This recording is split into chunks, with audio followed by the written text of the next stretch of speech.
Right, the time is 10 a.m., June 13th, 2025. Because of the good military, excuse me, I am able to report this. It's very, very restricted. First and foremost,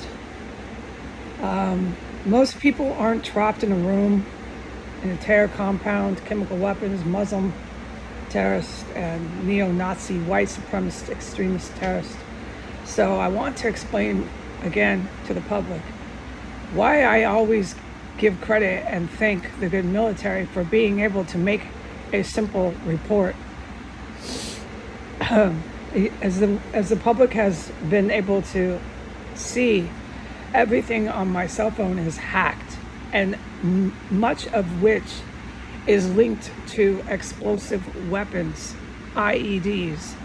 Oh my God, and I can never talk about those, not at all. So the few times I have reported those IEDs, chemical weapons, explosive weapons, inside of 1509 S Street Northwest, were the very few times I was ever allowed to discuss it on the internet. It is so freaking serious when you start making bombs and packing them in a house. Yeah, okay, and everyone can then agree, yeah, you know what, Heidi isn't quite that criteria. No, that takes people with a lot of skill, and she owes them her life. All right, so, let's just be logical and not talk about it a whole bunch on the internet, because very evil human beings are making those bombs and shoving them under the floor, under her chair, outside, under her bathroom, everywhere they can. Okay, and no, I'm not at the caliber to duke it out with people like that.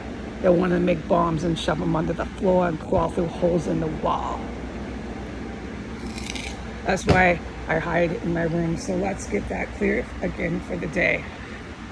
I am to say this because I'm getting married in a synagogue. Forgive me if I speak funny. Because I'm getting married in a synagogue, that means I'm being married in front of a rabbi in a house of God. I might get married in front of a rabbi and not be able to make it to the synagogue because of the war, but that's because we eloped. But the point is, I have to abstain from sex before marriage because of that. Oh, I'm very serious. I'm supposed to say it. It's because for me, the possibility of getting pregnant, I don't know if I can. I don't know if I can or not, right? So the possibility, I don't know. But I can't. I know this. There's no way God's going to let me go to a rabbi, even if I'm at all possibly pregnant. Nope, no, and no. It's way different than your average Christian pastor or priest. So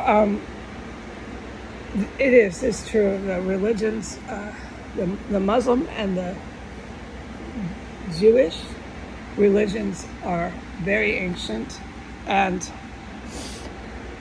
they're very holistic, and there's just a point with those priests of those religions. You really don't push it that far. No, you don't. I didn't plan that. I didn't plan for my partner in life to be of a certain race and to get married at a certain place. No one plans that, but because that is what was planned by God above, I have to think about that, right? So I just want to say that it's very, very important that I do.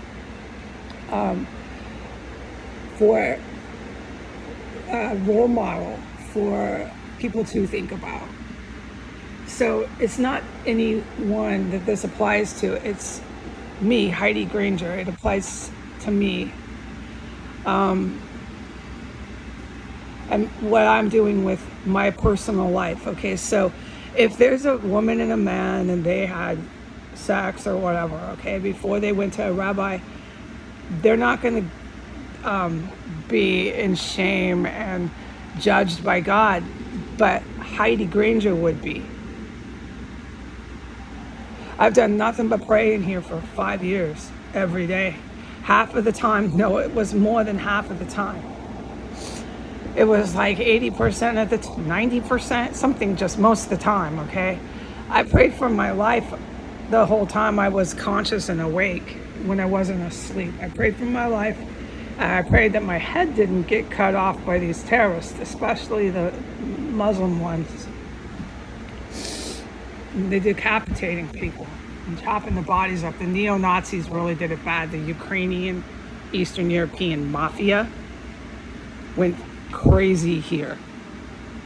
Loco on that street with chopping up bodies. But I mean, this terror cell used a lot of these just barbaric practices of Muslim terror, chopping people's heads off and shit, just brutally killing them. I witnessed it every day. I witnessed armed combat. I witnessed the war heroes coming in and laying them out. And then they brought in military. The Saudi Arabians would bring in their own fucking military, like card-carrying military men. And I'd hear them all go down, just fucking drop, 5 at a time. I mean, and so the Biden White House and the Trump White House can stomp their feet and say, she's crazy. She's imagining this. She's harassing us. She's making up stories. But I mean, there's a point where I can't dream this up. I have no prior military experience. No. I shouldn't say that. This is really demoralizing to the victim and survivor, which is me. All right. To have to keep saying I'm not fucking making this up here. Okay. I do want to say that though. So my personal story is, because my partner in life is Jewish and we're getting married before a rabbi, there was no way I could go have a passionate night of making love before we got married, because even the chance, we elope, so it's not like we're waiting a lifetime, but there's not even a chance. I can't be possibly pregnant standing before a rabbi. Heidi Granger can't be. And I do hope that I have kids with my spouse. So when I don't know, maybe I can't, okay? But I'm being poisoned right now. There's gas, by the way, 10:08 a.m. But it's not that I want to bring up our intimacy that we share as a couple, as a married couple, but it's not that. And I think the people out there can understand. It's that I've done nothing but pray in here for 5 years. I walk out like that. I walk out of this terror cell like that, really spiritual. It turned me into this incredibly spiritual person. It would, and it did. And so how could I go in front of a rabbi?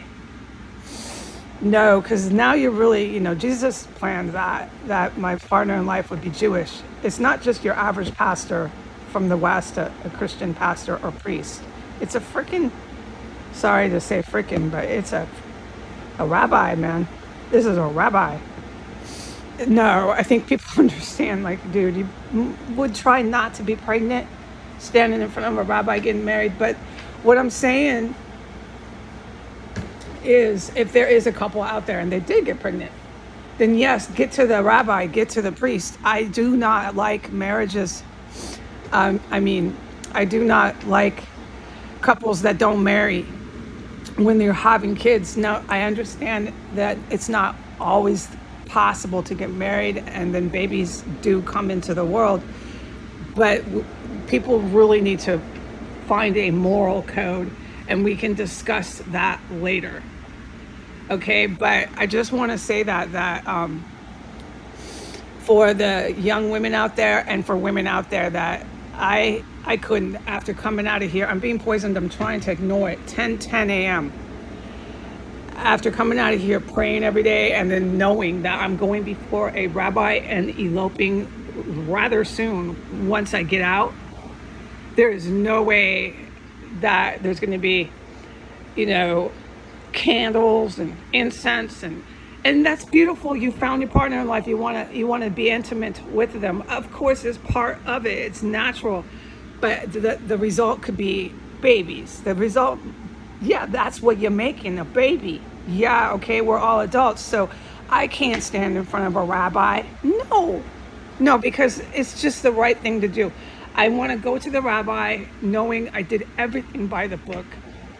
And we're eloping anyway, so it's not like it's a lifetime we're waiting to share our marital.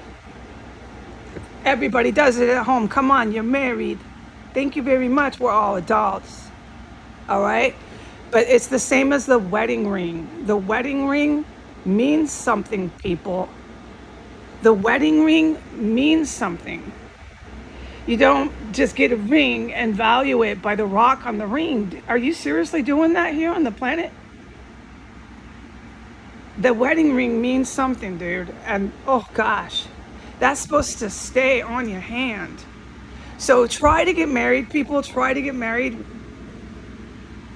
with the fact that you're devoting and making vows, and you mean it.